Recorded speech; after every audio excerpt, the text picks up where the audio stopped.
Bismillah. Assalamualaikum warahmatullahi wabarakatuh. Innal hamdalillah nahmaduhu wa nasta'inuhu wa nastaghfiruhu wa nastahdi wa na'udzu billahi min shururi anfusina wa sayyiati a'malina man yahdihillahu fala mudilla lahu wa man yudlilhu fala hadiya lahu. Asyhadu an la ilaha illallah wahdahu la syarika lah wa asyhadu anna Muhammadan abduhu wa rasuluh. Allahumma salli ala Muhammadin wa alihi wa sahbihi wa man tabi'ahum bi ihsan ila yaumiddin, amma ba'du. Ikhwati a'azanillah wa iyyakum, nuwasil an naqra' min kitab Ar-Rahiqul Makhtum. Kita lanjutkan membaca kitab Ar-Rahiqul Makhtum. Qala muallif rahimahullahu ta'ala: wa min ilmin ladzi 'allamahu an-nabiy sallallahu alaihi wasallam li ummati min binadina anna an-nabiy sallallahu alaihi wasallam 'allamahu husnul khuluq. Di antara yang diajarkan ilmu kepada para sahabat oleh Nabi sallallahu alaihi wasallam ketika di Madinah adalah mengajarkan tentang kemuliaan akhlak. Yaqulun Nabi sallallahu alaihi wasallam ma akhrajahu al-Bukhari. Nabi di antara ajaran beliau adalah hadis Bukhari, sibabul mu'min fusuqun wa qitaluhu kufrun. Mencela, mencaci seorang mukmin itu merupakan kefasikan. Membunuh orang beriman itu merupakan bentuk bagian dari kekufuran, yakni dosa besar yang bisa menjadikan pelakunya keluar dari Islam. Dalam masalah ini, ikhwah fillah, Islam mengajarkan menjaga lisan. Di antara nikmat Allah yang agung adalah lisan.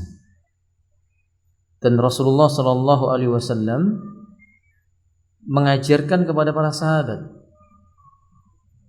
tentang pintu-pintu kebaikan. Di antaranya beliau berkata kepada Mu'ad bin Jabal, "Ya Mu'ad, ala adullukum bi abwabi kulli khairin?" Qala bala ya Rasulullah. Qala amsik alayka lisanak wa ma baina rijlaik. Wahai Mu'ad, maukah kutunjukkan kepada engkau pintu-pintu semua kebaikan? Beliau menjawab, tentu mau wahai Rasulullah sallallahu alaihi wasallam.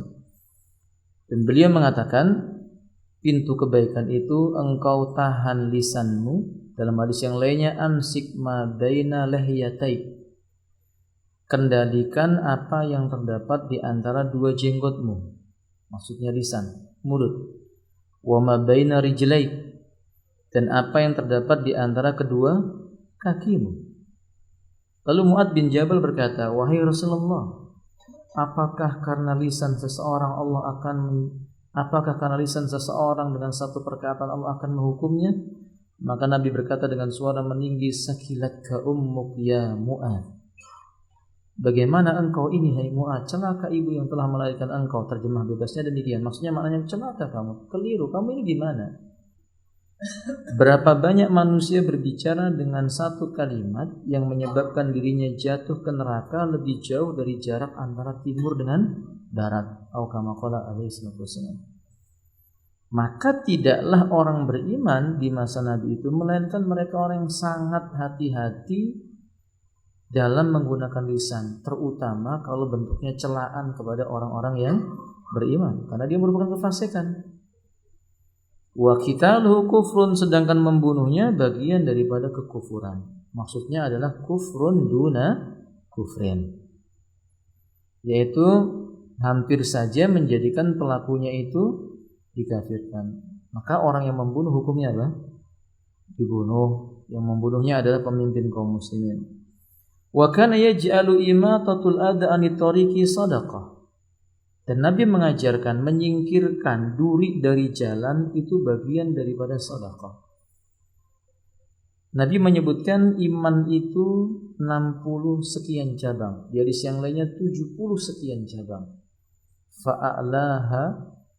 Fa'a'lahu kalimatut tauhid la ilaha illallah paling tingginya mengucapkan kalimat la ilaha illallah wa adnahu wa adnaha, paling rendahnya atau paling ringannya adalah imatatul adha anil thariq, menyingkirkan gangguan di jalan. Pas ini dengan yang diumumkan tadi itu. Jangan difahami gangguan itu cuma duri. Jangan dipahami gangguan itu cuma sekedar meletakkan pohon yang melintang, tapi mengganggu orang yang punya hak ikut memakai jalan, termasuk dalam bab ini. Kalau tadi ada pengumuman, ini kebaikan. Ini nasihat saya buat teman-temanku, saudaraku yang dimuliakan oleh Allah.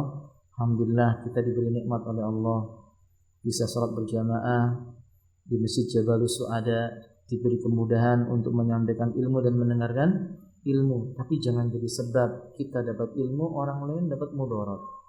Maksudnya, jadikan diri kita penyebab kebaikan. Jangan jadikan penyebab apa? Keburukan. Ya, itu lingkaran ya dilingkari. Maksudnya kalau memang jalannya melingkar ya melingkar, gak apa-apa. Tambah pahalanya insya Allah. Jangan gitu saja, masa nggak boleh. Jangan begitu. Kalau ada ikhwan saya yang ngaji sama saya begitu, lebih baik antum pulang. Jangan hadir dalam majelis saya. Maksudnya begini ikhwati, kita belajar menghormati orang lain. Karena menjadi sebab kebaikan, itu dapat kebaikan. Memberikan kepada orang lain keringanan, Allah akan mudahkan. Apalagi kalau itu orang beriman. Nabi berkata, man farraja kurbatal mu'min fid dunya farrajallahu kurbatahu yaumil qiyamah. Siapa yang melapangkan kesulitan orang beriman di kehidupan dunianya, Allah akan mudahkan, Allah akan lapangkan baginya satu buah kesulitannya di yaumil qiyamah. Sudah tahu dalilnya, jadi diamalkan. Boleh? Nah, akhwati. Imatatul adha anit thariq. Kemudian beliau mengatakan wa ba'daha su'batun min su'abil iman. Wa ya'id wa su'batun min su'batil iman, dan beliau menganggap menyingkirkan duri dari jalan itu salah satu cabang di antara cabang-cabang keimanan. Saya katakan subhanallah, masya Allah la quwwata illa billah, dalla ala hada dinal Islam kamil. Ini bukti yang menunjukkan bahwa agama Islam ini sempurna. Sadaqa Abu Ubaidah hina maqal ma tufiyan Nabi sallallahu alaihi wasallam illa allamana kulla khairin wa haddarana an kulli syarrin.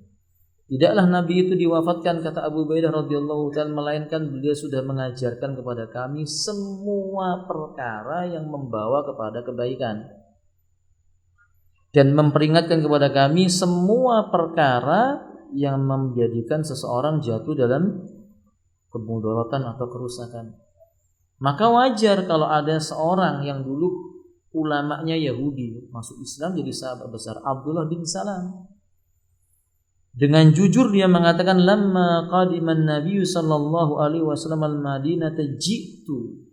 Ketika aku mendengar Nabi sallallahu alaihi wasallam datang ke kota Madinah, aku pun datang menjumpai beliau. Falamma tabayyantu wajhah, maka tatkala aku melihat wajahnya Rasulullah sallallahu alaihi wasallam, araftu anna wajhahu laisa biwajhin kadzdzab. Ternyata memang benar wajah Rasulullah itu bukan ciri-ciri wajahnya orang yang pendusta, bukan pembohong. Ini juga nasihat. Berarti pembohong itu ketahuan, Bapak. Boleh? Orang-orang soleh bisa melihat jenis orang yang dusta dari raut wajahnya biiznillah, dengan izin Allah tabaraka wa taala. Lalu beliau mengatakan fakana awwalu ma qala, di antara pertama perkara yang Nabi ajarkan kepada manusia, beliau berkata, ya ayyuhan nas afsus salam wa atmi'ut ta'am wa sillul arham wa sallu bil laili wan nasu niyam tadkhulul jannata bisalam. Tebarkanlah salam, berikan makanan kepada orang yang membutuhkan, sambunglah tali silaturahim, bangunlah di tengah malam di saat manusia sedang niam, tidur, engkau masuk ke dalam surga dalam keadaan sejahtera. Akhwati azanillah, ini ajaran masuk dan ini diterima. Makanya qabilah-qabilah di Madinah yang notabene mereka saling memutuskan silaturahim, yang notabene mereka saling memusuhi, bakhil sebagian lainnya. Sejak Nabi datang mereka jadi orang yang dermawan. Sejak mereka mengenal Islam, mereka menjadi orang yang menyerahkan apa yang ada pada mereka untuk Allah dan Rasulnya. Telah kami terangkan kisah tentang Abdurrahman bin Auf, Abu Bakar As-Siddiq, Sa'ad ibn Abi Waqqas, Sa'ad bin Ubadah, dan yang lain-lainnya. Wallahu ta'ala a'lam bishawab. Kemudian ikhwati azanillahu wa iyyakum, wa kana yakhusum 'alal infaq. Nabi menganjurkan umat Islam rajin bersedekah, infak. Besarnya sedekah maksimal berapa ya, Pak? Sepertiga harta yang dimiliki. Kalau besarnya sedekah yang wajib, zakat maksudnya berapa ya, Pak? 2,5. Berarti besaran sedekah yang mana? Sedekah yang sunnah. Sedekah sunnah bisa sampai sepertiga. Sedekah yang wajib cuma 2,5%. Kalau antum punya 100 juta, 2,5%-nya berapa? 2,5 juta saja toh. Tapi kalau antum mau sedekah yang sunnah bisa 34 juta, 35 juta. Antum pilih yang mana? Mau pilih yang mana ya, kawan? Yang sepertiga apa yang 2,5%? Enggak ada yang jawab, berarti enggak ada yang milih dia. Ala kulil hakada ya ikhwati. Ini Nabi menganjurkan begitu, berinfak. Wa yadhkuru min fadaili ma tataqadafu ilaihil qulub. Dan beliau menyebutkan berbagai macam fadilah infak, dan beliau menjanjikan sedekah enggak mengurangi harta. Enggak ada dalam Islam orang bersedekah menjadi apa? Miskin, enggak ada. Di antara fadilahnya menghapuskan dosa, memadamkan api neraka, sebagaimana hadis yang dikeluarkan oleh Imam Ahmad. Nabi mengatakan as-sadaqatu tudfi'ul khataya. Sedekah itu menghilangkan kotoran dosa. Kama yudfi'ul ma'un nar, seperti air yang memadamkan kobaran api. Di hadis yang lainnya Nabi mengatakan ma naqasat sadaqatun min amwal. Nabi mengatakan sedekah itu tidak pernah mengurangi nilai harta milik seseorang. Perhatikan, di Makkah Nabi berdakwah menitik beratkan dalam masalah apa? Dalam masalah apa? Tauhid, akidah, memurnikan peribadatan kepada Allah, membuang berbagai macam yang berbau apa? Kesyirikan. Begitu Nabi memasuki kota Madinah, Nabi melakukan apa ya, kawan? Tazkiyatun nafs, mendidik jiwa dengan akhlak yang mulia. Seolah-olah para ulama ingin menjelaskan kepada kita dalam masalah ini, dua perkara ini, akidah yang lurus, akhlak yang mulia, dua buah senjata yang tidak bisa dipisahkan. Orang yang akhlaknya mulia mesti akidahnya lurus. Akidahnya lurus membawa kepada akhlak yang, jadi aneh kalau orang belajar akidah, akhlaknya buruk. Ini pasti ada yang salah. Atau orang mempelajari bab akhlak tapi akidahnya bengkok, itu juga salah. Karena dua hal ini harus berjalan bersama-sama.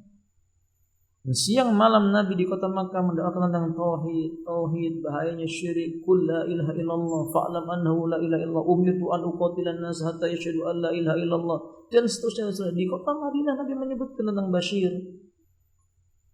Nabi menyebutkan tentang keutamaan ibadah ini, keutamaan ibadah itu, semangat beribadah ini, sampai beliau berkata kepada Abdullah. Abdullah siapa? Yang beliau berkata begini, ya Abdullah la takun misla fulan innahu yusalli bil laili. Dahulu si fulan itu salat malam, sekarang tidak. Hai Abdullah, jangan kamu seperti si fulan itu. Siapa Abdullah di sini? Siapa Abdullah di sini? Abdullah ibnu Amr ibn al-As. Karena Abdullah di zaman Nabi ada banyak. Siapa saja? Kan perawi hadis dari zamannya Nabi itu, para sahabatnya Nabi, ada yang dikenal dengan Abadillah, kumpulan para sahabat namanya Abdullah. Siapa saja? Abdullah bin Abbas, terus Abdullah bin Mas'ud, terus Abdullah bin Umar, terus Abdullah ibnu Amr ibn al-As. Hafal ya kawan ya? Jangan sampai nggak hafal ini. Ya, ini nama-nama sahabat yang mulia. Lebih baik kita menghafal ini daripada menghafal nama selebriti, ya. Insyaallah begitu. Nah, beliau sampai mengajarkan bab itu tentang keutamaan qiyamul lail. Beliau Nabi SAW melihat ada seorang anak yang diundang makan, salah seorang Ansor bersama dengan Nabi makan dengan mengambil yang jauh. Maka Nabi berkata, ya gulam, kul biyaminik, wa kul mimma yalik, idza akalta fadhkur ismallaha. Wa fi riwayah qala ya gulam, samillah, kul biyaminik wa kul mimma yalik. Nah, kalau mau makan baca bismillah, pakai tangan kanan, ambil yang paling dekat. Ngajarin apa ini, kawan? Akhlak. Ngajarin adab. Dan sirah Nabi mengajarkan itu kepada kita. Belajar tauhid berjalan bersamaan dengan belajar akhlak. Sampai dahulu ulama-ulama kita dari kalangan pendahulu yang soleh berkata kepada putranya, seperti Ibrahim An-Nakhai misalnya, ia mengatakan kepada putranya. Demikian juga Talq ibn Habib yang mengatakan kepada putranya, ya bunayya anta ta'allama baban min abwabil adabi ahabbu ilayya anta ta'allama min babil fiqhi. Kamu belajar satu bab tentang adab itu lebih baik daripada engkau mempelajari min abwabil fiqhi. Ta'allamta baban min abwabil adabi, engkau belajar satu aja bab tentang etika dan akhlak lebih kusukai dibandingkan kamu belajar puluhan bab tentang fikih. Karena jangan sampai orang itu belajar ilmu fikih nggak punya apa? Ada. Ahmad ibn Hanbal mengatakan, dulu kami nata'allama abwabal adabi awalan qabla an nata'allama abwabal fikih. Sebelum belajar fikih kami belajar tentang apa? Adab. Karena berapa banyak manusia masuk Islam itu dengan sebab apa? Akhlak. Kalau antum bicara di depan orang kafir bab fikih, enggak dong dia.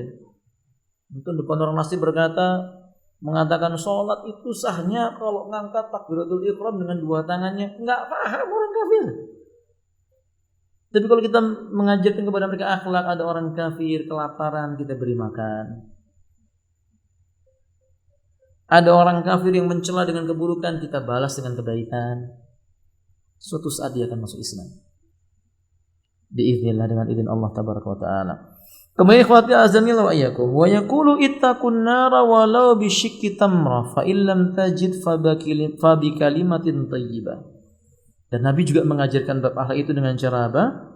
Bersedekah dengan apa yang dia punya. Enggak usah cari yang gede, yang penting dia mampu dia lakukan. Kata Nabi, bebaskanlah dirimu dari neraka walaupun dengan kurma yang dipotong jadi dua. Bisyikki tamra itu kalau antum punya kurma, potong dua, separuhnya buat saudara antum. Itu bisa menjadi sebab terbebas dari siksa api. Nabi katakan, bebaskan dirimu dari siksa neraka walaupun dengan separuh kurma. Fa illam tajid, kalau kamu tidak memiliki sepotong kurma atau separuh dari satu biji kurma itu, fa bi kalimatin thayyibah, cukup dengan ucapan tutur kata yang baik. Ya marah boleh, tapi kalau marah itu ngomongnya yang baik. Boleh nggak kita marah? Boleh. Marah karena Allah. Antum marah kepada orang, Allah berkata, ittaqillah, takutlah kamu kepada Allah. Fala tadhallamu, jangan saling mendolimi. Antum ngomongnya sambil marah, nggak apa-apa. Tapi kalau marahnya dengan mengucapkan apa? Kata-kata kotor. Nabi menyebutkan penghuni neraka paling banyak itu kasratul kalamil badi, paling banyak ngomong kotor. Kalamul badi itu orang Pekanbaru bilang bercarut. Oh, bercarut. Apa ya? Ngomong kotor. Kata orang Jawa Timur, misuh-misuh. Paham nggak? Kalau nggak paham juga, nggak tahu saya. Ya begini maksudnya. Jadi itu orang kalau punya akhlak buruk begitu. Sakit hati dikit, caci maki. Coba Nabi tidak pernah membalas orang yang berbuat zalim kepada beliau kalau itu kaitannya dengan pribadi Nabi. Coba baca sejarahnya Nabi. Gak pernah Nabi membalas keburukan orang yang berbuat buruk kepada beliau. Tapi Nabi akan marah kalau yang dizalimi itu apa? Agamanya Allah Ta'ala. Antum melihat Nabi lempar batu di Taif, sudah sampai pembahasannya.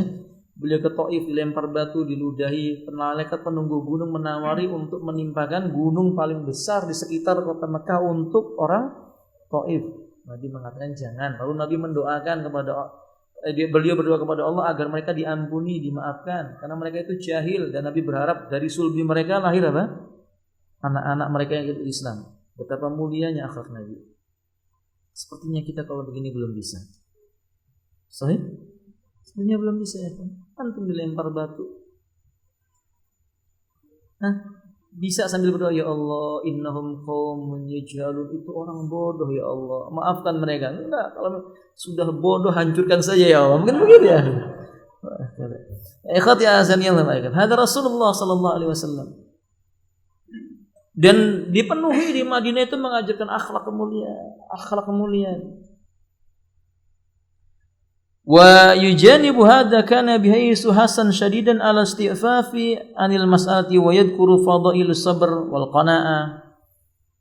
Dan lebih daripada itu Nabi mengajar hal-hal yang lain seperti mengajar tentang kesabaran, sikap qanaah, sabar. Apa sih sabar itu ya, kawan? Apa sabar? Contoh kesabaran yang diajarkan Nabi itu ketika Nabi berangkat menuju ke Mekah, dihentikan di Hudaybiyah, suruh pulang. Itu Hudaybiyah ke Mekah nggak jauh, antum naik bus kalau lancar paling lama 1 jam sampai ke Hudaybiyah. Berarti kalau misalnya naik onta di zaman dulu ya mungkin sekitar setengah hari sampai Mekah. Tapi belum sampai Mekah suruh pulang. Nabi mengajarkan kesabaran. Apa sabar itu ya, Pak? Angkat tangan. Siapa yang bisa mengartikan makna sabar? Sabar wajib tidak? Apa tuh sabar itu? Hidayat. Apa sabar itu?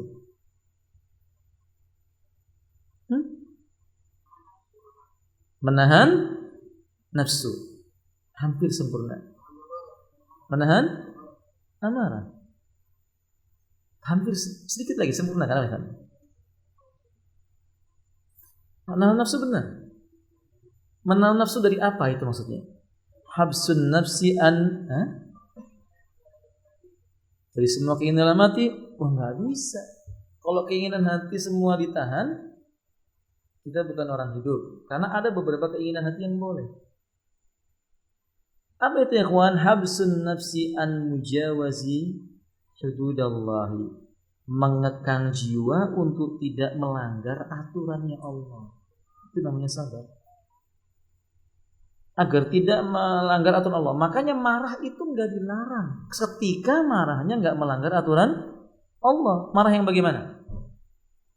Marah karena Allah. Marah melihat agama Allah dicela. Nabi marah. Itu enggak dilarang. Tapi kalau marah itu melanggar aturan Allah Ta'ala seperti mengucapkan kata-kata kotor, berarti melewati batasan. Nabi ajarkan kita untuk sabar dibarengi dengan qanaah. Apa qanaah?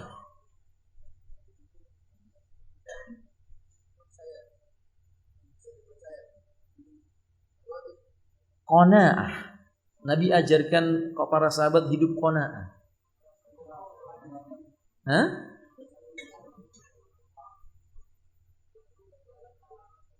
Mampu berjalan di atas aturan Allah. Ada yang lainnya? Iya, ahsan. Qanaah itu merasa cukup dengan apa yang Allah berikan kepadanya. Itu qanaah. Bukan tulul amal, kelawan daripada qanaah. Terlalu panjang angan-angannya. Nabi enggak ajarkan kaum muslimin berpanjang angan-angan. Nabi ajarkan berhidup qanaah. Wazuhdu. Zuhud apa zuhud? Hidayat. Zuhud apa? Antum sudah sama anak bertahun-tahun. Jangan sampai antum enggak ngerti makna zuhud. Apa zuhud? Mengambil manfaat dunia untuk kehidupan akhirat. Sempurnakan. Kalau ini bisa, saya kasih hadiah minggu depan. Saya kasih buku. Apa arti zuhud? Angkat tangan, jangan takut. Kok 5 orang bisa, 5-5-nya saya kasih hadiah. Fadhal ya akhi, fadhal.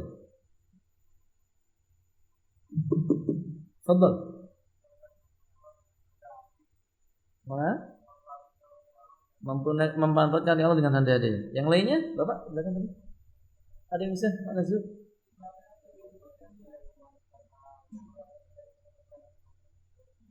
Apa saudaraku?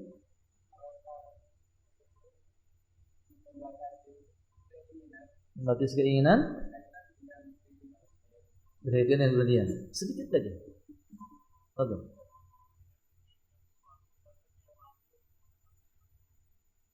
Sempurnakan. Ahsanta. Hada zuhud. Zuhud itu ikhwati azani Allah yakum. Setiap yang dimaksud dengan makna zuhud itu adalah meninggalkan segala perkara yang tidak memberi manfaat untuk akhirat. Maka makna zuhud itu apapun, nanti antum ingatkan ya di depan soal jadi apapun yang tidak bisa memberi manfaat bagi kita untuk negeri akhirat kita tinggalkan. Itu namanya zuhud. Kalau dia bermanfaat untuk akhirat kita nggak masalah. Jadi jangan dibayangkan bahwa makna zuhud itu harus nggak punya apa-apa. Maka Nabi tidak larang Abdurrahman bin Auf kaya raya karena kekayaannya tidak memalingkan dia dari negeri akhirat. Nabi tidak malah melarang Sa'ad bin Abi Waqqas memiliki banyak kebun karena kebun-kebunnya tidak memalingkan dia dari mengingat Allah tabaraka wa taala. Zuhud. Nabi tidak larang Abu Bakar As-Siddiq memiliki kekayaan. Jadi jangan diidentikan makna zuhud dengan kemiskinan. Nah, tidak ya ikhwan. Tapi tiap yang tidak bermanfaat ditinggalkan untuk tidak yang tidak bisa membuat manfaat baginya di negeri akhirat, dia tinggalkan itu namanya zuhud. Maka Rasul ketika di hadapannya ada keju, beliau makan keju. Bukan nolak keju lalu berkata saya zuhud makannya ubi, enggak. Saya Nabi daging kesukaannya. Onta atau kambing? Nabi daging yang paling disukai onta atau kambing? Kambing. Daging yang mana? Bahkan ada 4. Yang mana? Yang disebut dengan katif. Katif itu kaki depan atas, paha depan, kaki depan bagian atas. Namanya katif. Dan itu daging kambing yang paling zen. Tanya sama Pak Ali, mana Pak Ali ada sini ahlinya kambing. Ikhwati azani. Demikian ikhwati. Nabi makan. Tapi begitu Nabi dikasih kaki kambing diterima enggak? Diterima. Perhatikan, beliau diberi katif dimakan, diberi kaki kambing diterima. Ana mau tanya, ini zuhud atau qanaah? Tadi kan sudah disebutkan. Ana mau tanya, ini zuhud atau qanaah? Kok bukan zuhud? Kenapa bukan zuhud? Itu kedua-duanya. Maka qanaah dan zuhud berjalan tidak bisa dipisahkan. Fahim? Imam Ahmad mengatakan qanaah dan zuhud ini tidak bisa dipisahkan. Orang yang bersikap zuhud pasti qanaah. Dan orang yang qanaah dia akan bersikap apa? Zuhud. Sehingga Imam Asy-Syafi'i mengatakan orang paling kaya rajulun qani, orang yang paling qanaah wa huwa zaid, dan dia itu zuhud. Itu paling kaya. Wallahu ta'ala alam. Dan itu ajaran Rasulullah. Sehingga kita lihat tidak ada satu para sahabat pun yang cinta dengan dunia setelah Nabi mengajarkan hal ini.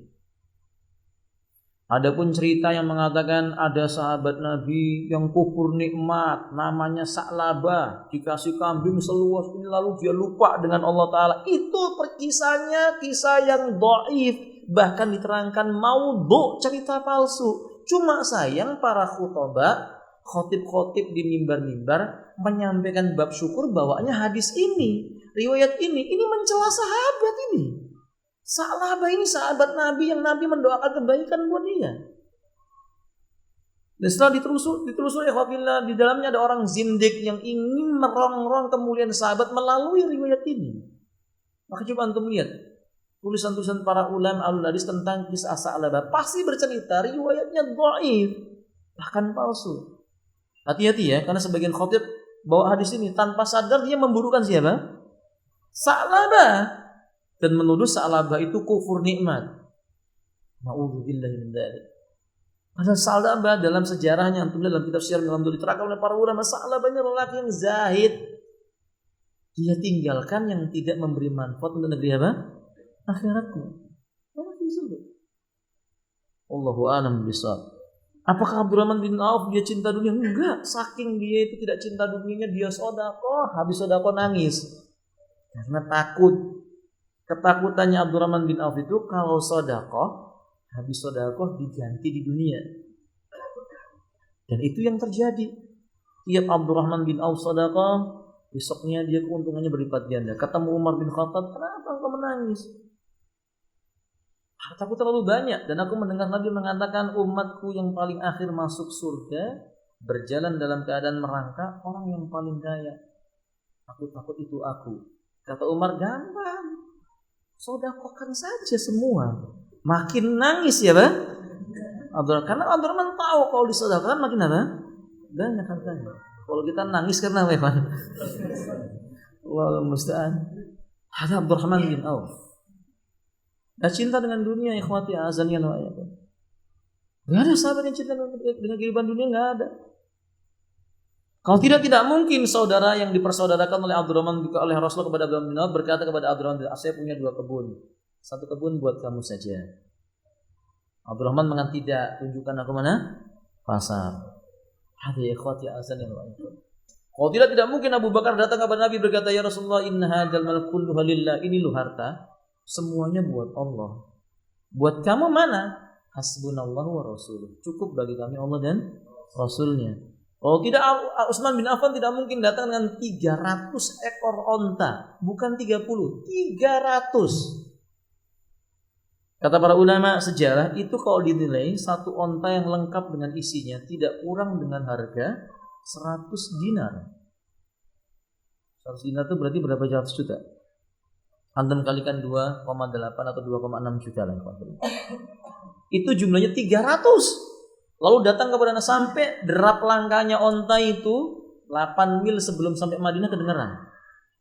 Saking beratnya isinya. Datang ke hadapan Nabi dan berkata tiba-tiba semua buat Allah dan Rasulnya. Lah buat kamu apa? Kata Utsman bin Affan, Allah dan Rasulnya cukup buat kami. Dia bukan orang yang cinta dunia.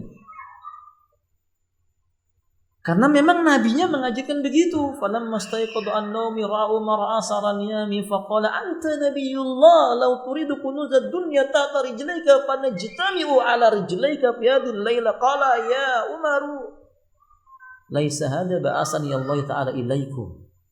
Laisa lihada. Atau kama qala alaihi salatu wassalam. Ketika Nabi bangun dari tidurnya, bekas tempat tidurnya. Umar nangis sambil berkata, "Kami nabinya Allah. Kalau kamu mau kami kumpulkan perhiasan dunia di bawah telapak kakimu." Apa kata Umar Nabi sallallahu alaihi wasallam? Umar, saya diutus oleh Allah bukan untuk harta, untuk menerangkan kepada manusia annahu la ilaha illa huwa. Tidak ada yang boleh diibadahi kecuali siapa? Maksudnya begini, kawan. Beginilah kita sebagai hamba-Nya Allah Taala, mengikuti Nabi.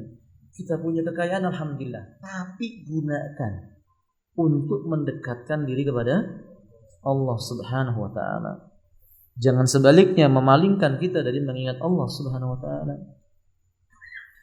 Wa qala wa hakadha rafa ma'nawiyatihim wa muwahibihim wa zawadihim bi a'lal qayyim wal aqdaril misli. Intinya beliau mengatakan begitulah keadaan Nabi. Beliau ajarkan semua perkara kebaikan, akhlak yang mulia, sehingga tidak ada celah lagi bagi orang-orang yang tidak beragama dengan agama Allah mencela Islam yang dibawa oleh Nabi. Enggak ada celah. Saking rapatnya celah kebaikan yang ada itu, Allah sebutkan tentang Yahudi. Bagaimana mereka memahami yang dibawa oleh Nabi itu dengan sebenar-benar pemahaman, tapi kesombongan menghalangi diri mereka. Ya'rifunahu kama ya'rifuna abna'ahum, kata Allah. Mereka itu mengenali Nabi dan yang dibawa oleh Nabi seperti mereka mengenali anak-anaknya sendiri. Maksudnya mereka tahu ini benar, ini benar. Dan orang-orang yang ada di suku Aus dan Khazraj semua mengaku ini benar. Cuma satu duri yang masuk dan menusuk kaum muslimin yang kemudian membuat sebagian kaum muslimin ragu-ragu. Rombongannya orang-orang munafik. Rombongannya orang-orang munafik. Kalau Nabi mengajarkan ayo bersedekah, maka dia enggak sedekah, tapi di hadapan orang lain dia bersedekah sebanyak-banyaknya. Dia lihat dulu siapa sahabat yang sedekahnya paling besar, maka dia akan menandingi yang lebih besar. Tatkala dia melihat Abu Bakar bersedekah, dia enggak mampu menandingi sedekahnya Abu Bakar. Jadi ketika dia melihat Utsman 300, dia mau lebih daripada itu. Tapi begitu dia melihat sedekahnya Abu Bakar, nggak mampu dia menandingi sedekahnya Abu Bakar. Karena sedekahnya Abu Bakar bukan cuma harta, jiwa dan raganya disedekahkan di jalan Allah Ta'ala. Suatu ketika kata sahabat Anas bin Malik, Nabi duduk bersama dengan para sahabat di masjid. Tiba-tiba Nabi berkata, siapa di antara kalian yang pagi ini telah menjenguk orang yang sakit? Diam semua. Abu Bakar malu-malu sambil berkata, ana ya Rasulullah, saya ya Rasulullah. Pagi-pagi ba'da salat subuh Abu Bakar sudah jenguk orang sakit. Kemudian Nabi diam sejenak lalu berkata lagi, siapa di antara kalian yang hari ini telah memberi makan orang miskin? Maksudnya Nabi yang paling pagi. Enggak ada. Abu Bakar mengangkat tangannya lagi, saya ya Rasulullah. Nabi diam lagi, kemudian Nabi berkata, siapa di antara kalian yang hari ini telah mengantarkan jenazah? Paling pagi maksudnya. Datang ke tempat orang yang ditinggal wafat. Semua dia, bahkan Abu Bakar datang sebelum Nabi datang. Sampai Nabi sebutkan berbagai kebaikan. Semua yang menjawab Abu Bakar. Maka kata Nabi SAW, tidak akan ada yang mampu mengalahkan di antara kalian perbuatan dan sedekahnya Abu Bakar. Maka orang munafik tidak pernah mengalahkan sedekahnya siapa? Abu Bakar As-Siddiq. Dan itu hasil madrasahnya siapa? Madrasahnya Rasulullah. Setelah madrasah tauhid, madrasah akhlak. Karena madrasah tauhid dan madrasah akhlak ini membentuk jiwa seseorang mengakui dia ini hamba. Orang bisa merasa dirinya sebagai hamba di Rabbnya kalau dia memiliki tauhid yang benar dan akhlak yang mulia. Tauhid yang benar menyatakan bahwa Allah Rabbnya. Akhlak yang mulia sebagai bukti dia mengikuti nabinya. Dua syahadatain yang bisa dipisahkan. Faham ikhwati? Maka berhasil menjadi sebuah kaum yang besar. Yang pada riwayat Imam Abu Daud, awalnya Nabi membandingkan satu muslim di zaman Nabi itu setara dengan 100 musuh. Maksudnya begini, kalau berhadapan di medan perang, dari madrasah tauhid dan akhlak ini ikhwan, kalau berhadapan di medan perang, Nabi melarang kalau ada satu orang berhadapan dengan 100 orang. Karena satu muslim itu mampu mengalahkan 100 orang. Sampai kemudian Allah memberi rukhsah perbandingan satu muslim berbanding 10 orang kafir. Perang pertama kali yang sampai terjadi peperangan besar. Perang apa namanya? Badar Kubra. Dan ini nanti kita jelaskan. Bagaimana indahnya perang Badar. Bukan indahnya mengalirnya darah itu, bukan. Indahnya bagaimana sifat-sifat kepahlawanannya para sahabat. Yang diawali dengan kepahlawanannya siapa? Rasulullah Sallallahu Alaihi Wasallam. Sifat bagaimana kerinduan para sahabat tentang surganya Allah Ta'ala. Tujuan mereka berperang itu bukan cari ghanimah, tapi benar-benar mereka sampai di antara sahabat itu ikhwati azanillah wa iyyakum ketika Nabi mengatakan ra'aitul jannata tahta dhillis suyuf. Hari ini aku melihat surga ada di bawah kilatan pedang-pedang. Kilatan-kilatan pedang. Sahabat ini berkata, tahta dhillis suyuf ya Rasulullah. Benar ini di bawah kilatan pedang. Itu aku lihat di bawah kilatan pedang. Kemudian Nabi berkata, wal jannatu idduhas samawati wal ard. Aku lihat surga itu luasnya seluas langit dan bumi. Qal idduhas samawati wal ard. Ini orang berkata, seluas langit dan bumi ya Rasulullah. Idduhas samawati wal ard. Orang ini berkata, bakh.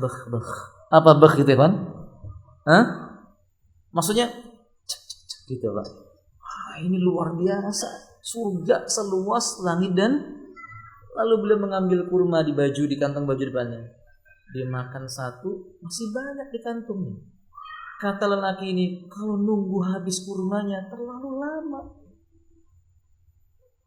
Ia angkat pedangnya, ia bunuh musuh yang ia bisa membunuh, lalu Allah takdirkan dia syahid.